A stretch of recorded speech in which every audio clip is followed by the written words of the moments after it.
RTC ఉద్యోగులను లక్ష్యంగా చేసుకుని మోసాలకు పాల్పడుతున్న వ్యక్తిని హైదరాబాద్ కాచిగూడ పోలీసులు అరెస్టు చేశారు. రంగారెడ్డి జిల్లా సరూర్ నగర్ పరిధిలోని గాయత్రి నగర్కు చెందిన నిందితుడు సుధీర్ను పోలీసులు అదుపులోకి తీసుకున్నారు. నిందితుడు ఈజీ మనీకి అలవాటు పడి ఆర్టీసీ ఉద్యోగులను లక్ష్యంగా చేసుకుని మోసాలకు పాల్పడుతున్నట్లు గుర్తించారు.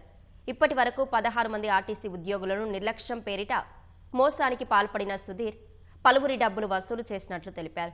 3 కమిషనరేట్ల పరిధిలో నిందితుడు సుధీర్పై 10 కేసులు ఉన్నాయని పోలీసులు తెలిపారు. గతంలో ఉద్యోగాలు ఇప్పిస్తామని పలువురు నిరుద్యోగుల నుంచి 3 కోట్ల వరకు వసూళ్లకు పాల్పడినట్లు డీసీపీ బాలస్వామి వెల్లడించారు. పిఎస్ పరిధిలో కె సుధీర్ అనే వ్యక్తిని ఈరోజు అరెస్ట్ చేయడం జరిగింది. ఇతని యొక్క మోటివ్ ఏంటి అంటే ఆర్టీసీ బస్సులలో తిరుగుకుంటూ ఆర్టీసీ డ్రైవర్స్ ని తర్వాత కండక్టర్స్ వాళ్ళు ఎప్పుడైనా డ్యూటీలో జస్ట్ స్లీపింగ్ చేయడం అట్లాంటివి చేసినప్పుడు వీడియోలు తీసి వాళ్ళను బెదిరించి వాళ్ళతోటి మనీ ఎక్స్ట్రాక్ట్ చేయడం జరిగింది. ఈ సంవత్సరమే దాదాపు 10 కేసెస్ రిజిస్టర్లు అయినాయి.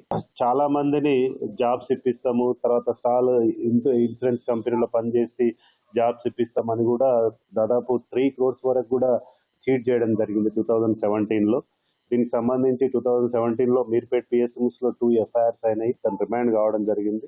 తర్వాత బయటకు వచ్చిన తర్వాత ఈ ఆర్టీసీ కండక్టర్లు అనే డ్రైవర్లు వీళ్ళ యొక్క లూప్ హోల్స్ ను పట్టుకొని ఇట్లాంటి హరాస్మెంట్ చేస్తా ఉన్నాడు వాళ్ళతోటి.